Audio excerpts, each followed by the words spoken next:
There's two things I don't like: change and how things are. Welcome to Wandering the Wild Mess with Heather Morgan. I am so happy you're here.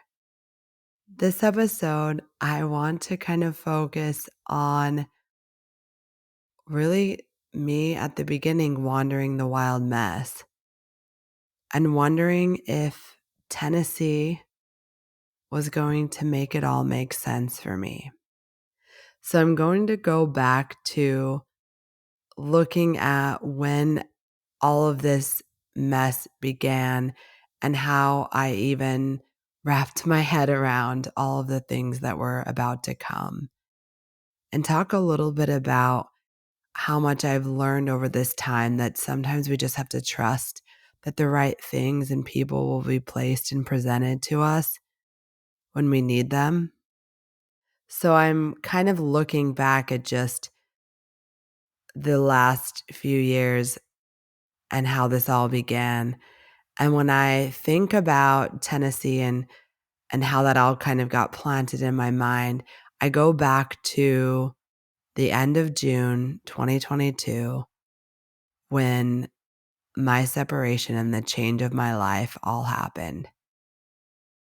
And I mentioned in a previous episode that really, I think the first one, why Nashville, Tennessee, was literally, it was one night drinking a little bit too much wine, and just I happened to be looking at homes in Nashville, Hendersonville area.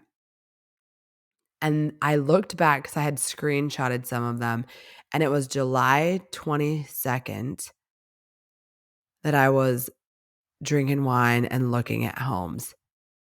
And I mentioned that, I had probably clicked, yeah, I want to look at this house. And the next day a realtor was like, "Are you going to come see this house?" And it's like, "I'm in Utah." So I saw that it was just barely a month later, August 25th, of 2022, I was on a plane to Nashville, not knowing anybody there, not knowing anything, just going, I think that I'm supposed to be here. And the strange thing, I don't think I'd mentioned, is that I had actually, although I'd never been to Nashville, I had planned to go to Nashville in April for my birthday, April 2020. And we all know how that went. So that was going to be my first trip to Nashville. And I had actually planned to go to Nashville by myself for my birthday, which kind of sounds weird. But looking back, there were some things even then, there's a whole lot of story that's still untold here. But even then, there were some things that I remember telling my ex-husband, like, I just need this solo trip for my birthday. I think I was going to go right before my birthday. I wasn't going to be gone for my birthday, and then that trip never happened because the world shut down in 2020. So it was just interesting that I had planned to be there by myself just a few years prior. And now fast forward, I'm looking at these houses and I'm like, I guess I'm going here. And I remember being on the plane saying, I will know when I touch down if this is where I should be. And as soon as I touched down, I absolutely knew in my soul that Tennessee is where I belonged. And I don't know if I thought, oh, this place is going to heal me. Because I don't even know if I realized all of the healing that I needed to go through at this point. I think I was just such in a chaotic headspace still that I had no real grasp on how much my life was and would be changing. But I get to Nashville and I had rented a car and I had touched down and I knew it. I knew I was meant to be there. And I went to the hotel that I had booked, and I remember that I was using like the credit from the previous hotel that like I booked in 2020 but, like, that hotel had closed down, no longer was there, so I had to, like it was a whole long process, but anyways, I ended up at this kind of, like I don't wanna call it dumpy, but would I stay there again? Probably not, hotel, and I'm not even one to be bougie, but, I mean, now that I live here, it probably wasn't my best choice, but I didn't know, and it was fine. I didn't need anything too fancy, but I remember getting to the hotel, and I was exhausted, and I didn't I just decided I'd grab something at the hotel bar, and they had someone playing live music, which, of course, I was all about, and I'm sitting there, and I'd ordered a drink, I'd ordered a snack. I was just writing notes, jotting down my feelings and thoughts, which I often do when I'm by myself. I had my laptop, but I don't think I had it open. I was just writing notes and listening to this great musician just blow me away. And as I'm sitting there, this guy comes up to me and was like, "Hey, would you mind if I buy you a drink?" And I was like and you gotta think, and this is probably, like, weird for a lot of people, but, like, so this is August, we separated the end of June. So, like, I'm not like, this being single thing is very, very new to me, and in Utah, I'm not doing anything to be out really at this point as early as August, and I so it just kind of feels weird for s to be like, I don't even know, to be approached again because I always had a wedding ring on, like, it just was different. So I remember I was like, "Oh, I already have a drink, but thank you." Like, I don't know what to say. So he was like, "Alright, fair. Would you mind if I sit down with you then?" And I was like, "Sure." I'm by myself, it's a pretty packed little, hotel lobby, what's the harm? So, me and this guy, and we'll call him Pennsylvania, because that's where he was from. So, he was from Pennsylvania, he was in town, he was in the music industry, and we were just chatting, and of course, I'm kind of an open book often. I mean, if you couldn't tell. And so, I don't I don't often don't, like, kinda hide, feelings, and so he's like, "What are you doing here? Blah, blah, blah." And at this point, like, it came up that I, was going through a separation, getting divorced, etcetera, and he had recently been divorced. So and like I say, and I've said before, I swear there's a lot in where you're at in your life and attracting similar people to your life and or the right kind of people that you need in your life are presented to you. So, I mean, it was refreshing, we kinda I ask a lot of questions. I'm just that curious kind of person, so I'm asking him questions, and he he was he was younger than me, but he got married young too, and he had kids fairly young. So they had a couple of kids, and basically, one reason or another, she wanted out of the marriage, and so it was really hard for him, but he was, coping with all of that, etcetera. So we had talked for a while, and then he was gonna go he invited me to go to some, like, show they had that night, but it was getting late and I was tired and I had a busy day. I was gonna look at houses the next day and all the things. So I passed on the invite even though we had a really good conversation. And so he ended up saying, he wasn't gonna go out either. He didn't normally do that. And so I remember we were both going back up to our hotel rooms after, and he was like, "Oh, could I come up with you?" It's like, "No."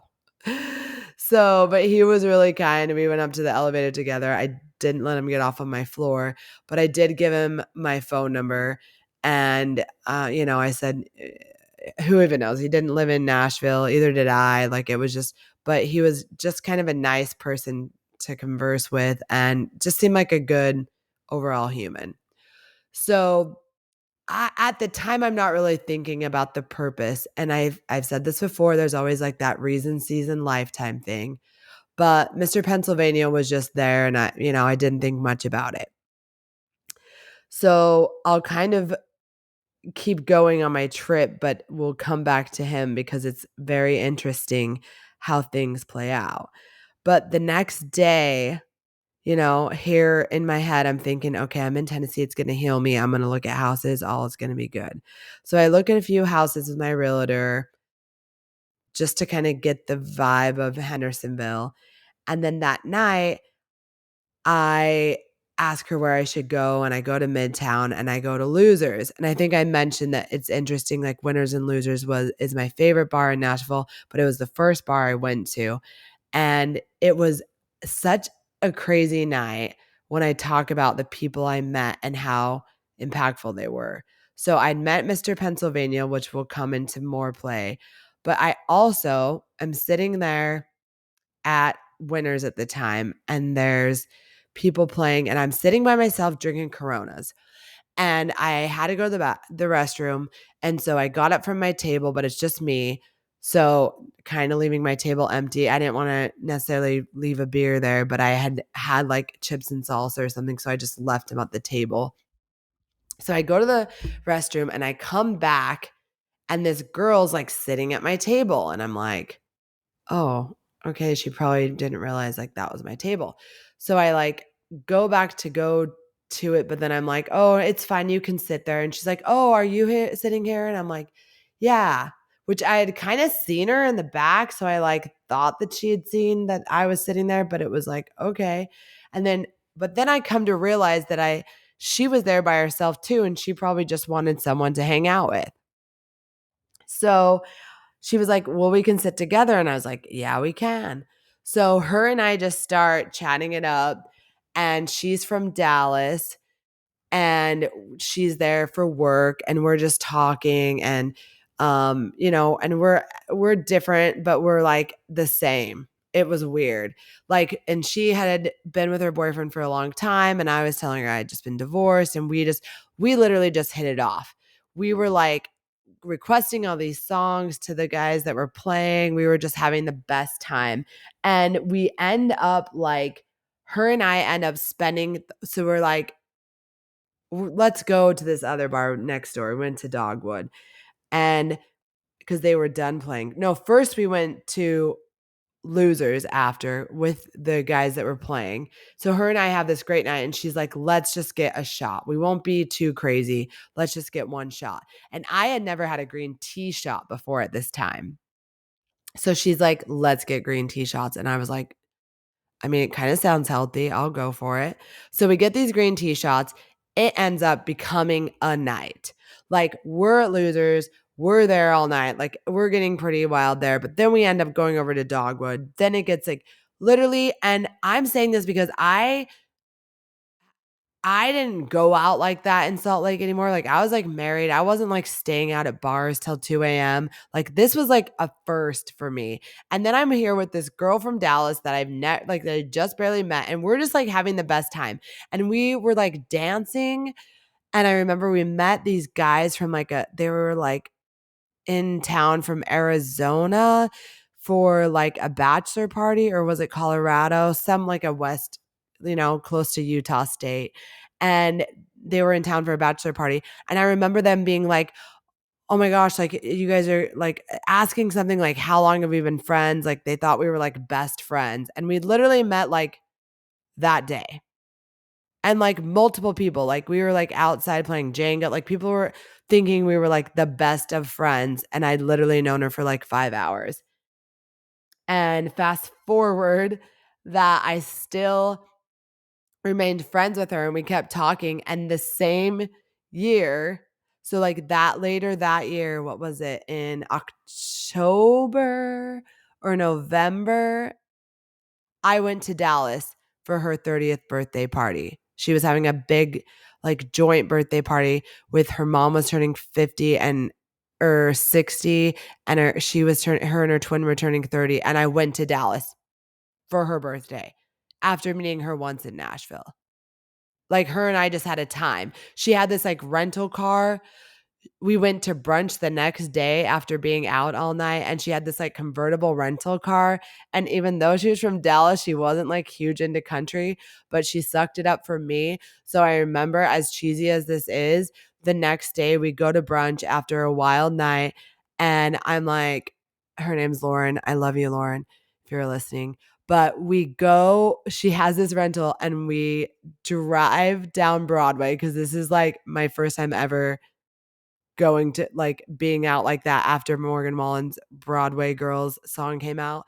And I, like, had her blast Broadway Girls in the convertible down, like, in their convertible down Broadway on the way to brunch.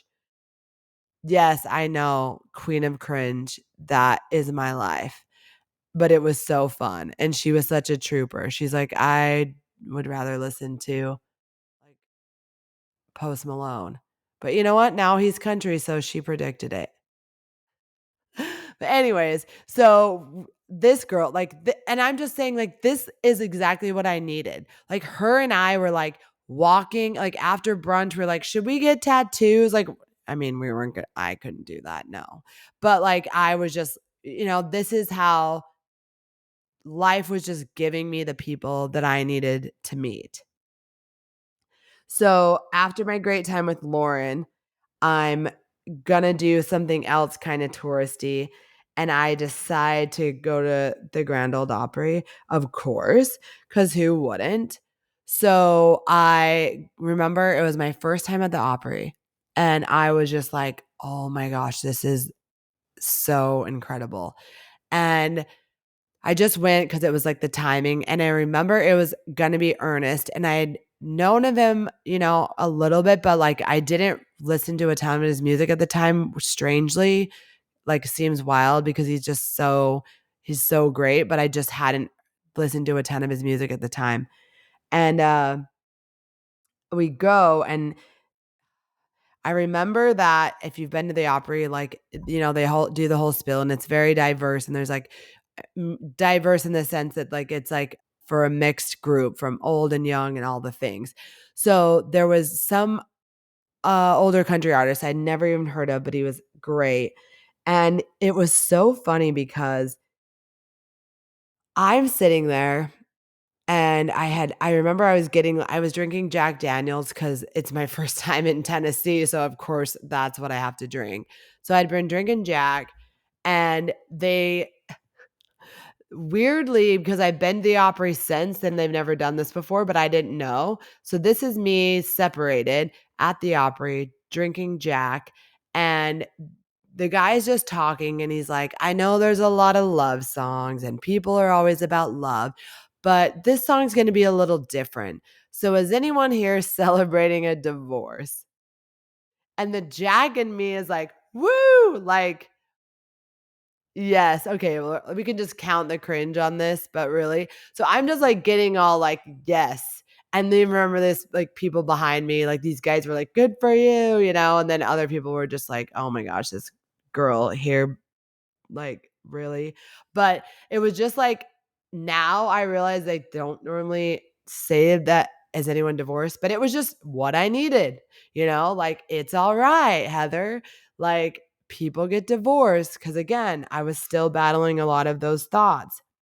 So, anyways, directly after that whole thing, it was like an intermission, and I had looked at my phone, and at the time, I was like, probably was Snapchatting that I was at the Opry. And my ex was still my friend on Snapchat at the time for whatever reason. And because this is before, remember, it didn't happen. I think if you listen to earlier episodes, you remember that when I went to the Morgan Wallen concert, that's when the Snapchat friend thing ended. But now looking back at it, this is probably when I should have just unfriended on Snap.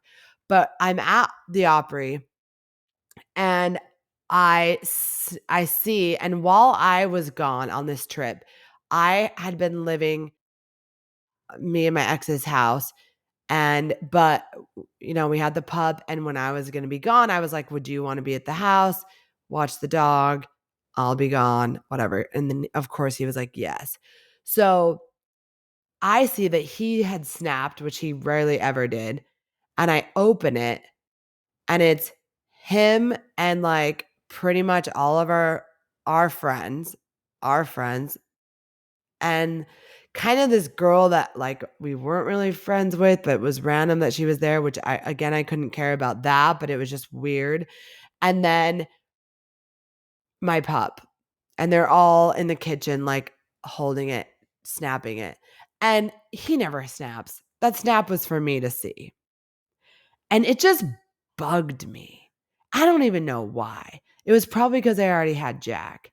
So immediately after I saw that, I was like, in my kitchen with my dog, randomly, like, just intentionally, like, and my friends, but it wasn't like my friends and I think anybody that has had that situation where you're like, whether even if it's a breakup, even not a divorce, it's just like you've all been together, like this group friend thing, and then obviously, like, not that sides have to be picked, but that just makes it harder.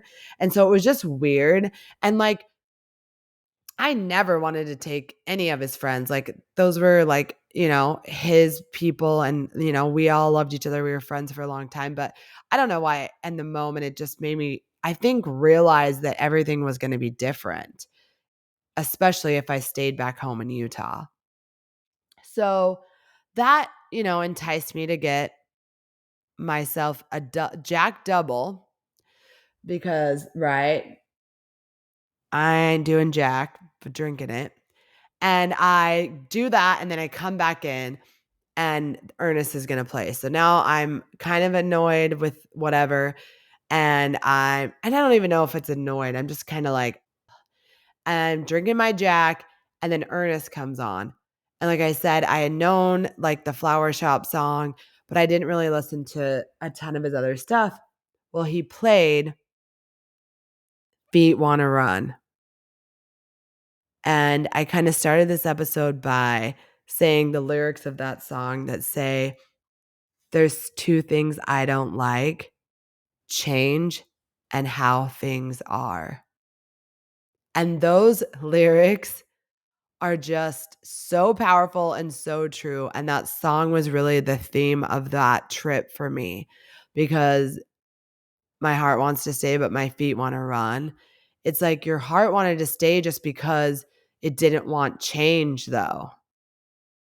Like, I feel like sometimes we're so faced with this, we don't like change, but we don't like how things are. So we're like in this, it feels like a catch 22 where like you don't want to change anything, but you don't like how it is. And you kind of have to figure out which one you're going to go with. Like, am I going to continue to not like how things are? Or am I going to change? Because those are our only options at this point. And that just like really hit me is that in order for me to have one or the other, like it's gonna take one, it's one or the other. Either I change or I have to not like how things are forever, potentially, which is scary. And I've told you, if you've listened before, that the biggest thing for me was, you know, losing my dad and thinking if I only have this much more time left in my life, is this how I wanna spend it? And that was honestly, an overwhelming thought to have every day. So, Ernest playing that song, a Jack double in, I just I mean, I definitely not only fell in love with him as an artist, but just, like, that song just hit me so much. And then it was the theme of the rest of the trip, and ironically, what came from that trip was not even just me really knowing that I had to make that decision to change or not like how things are, and that was presented to me, this friendship with Lauren from Dallas that has been great in so many little ways, and I know will continue to be, and it's just crazy. But then Mr. Pennsylvania, if we fast forward, I don't think anyone else could have been from a distance more helpful in my whole early journey of this separation. Since he had recently been through it, we didn't have anything, we didn't do anything romantic, so it was just this friendship. Could he have maybe wanted more? I'm sure, but at the time, like he was just, we would like text, but mostly like Snapchat. Weirdly, like I never really, but not in like a way that people are like, I don't know, people are.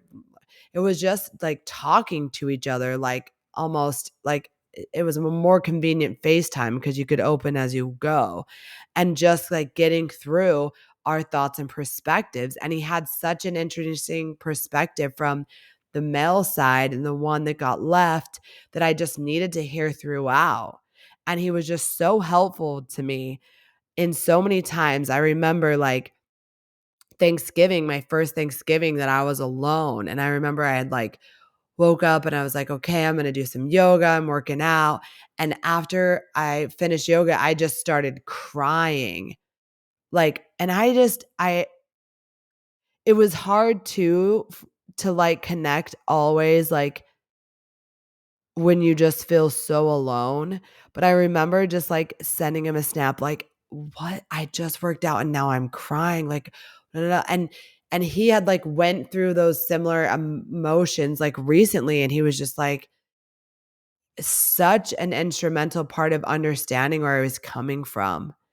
And I remember like just that went on for a long time of having him to like talk to me about where I was at in my head. And he had even been so kind. So he was like, send me your address. And he sent me this book. He like mailed it to me from Amazon, shipped it from Amazon to my house, sent this cute little note. You got this. It's time to grow. Because I was just struggling. And he sent me Winning the War in Your Mind, Change Your Thinking, Change Your Life. And it's such a great book. And there's a line in it, or in the beginning, in the introduction, that talks about in 10 years, we will each look in the mirror and someone will stare back. That person will be shaped by the thoughts of today. The life we have is a reflection of what we think.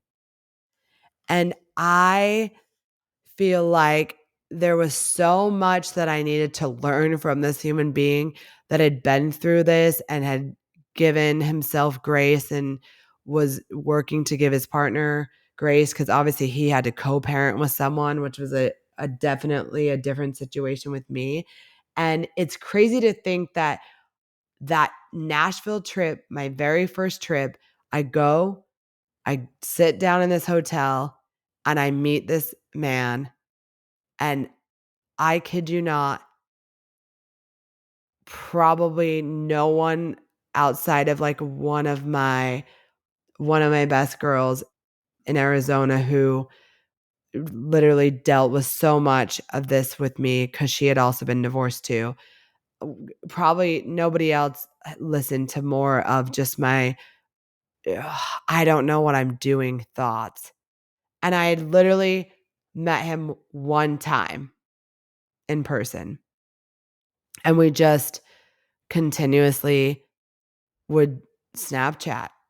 Sounds so weird. And never met again. And honestly, it wasn't and honestly, we were still talking right when I about bought my house in Tennessee. He had started dating someone.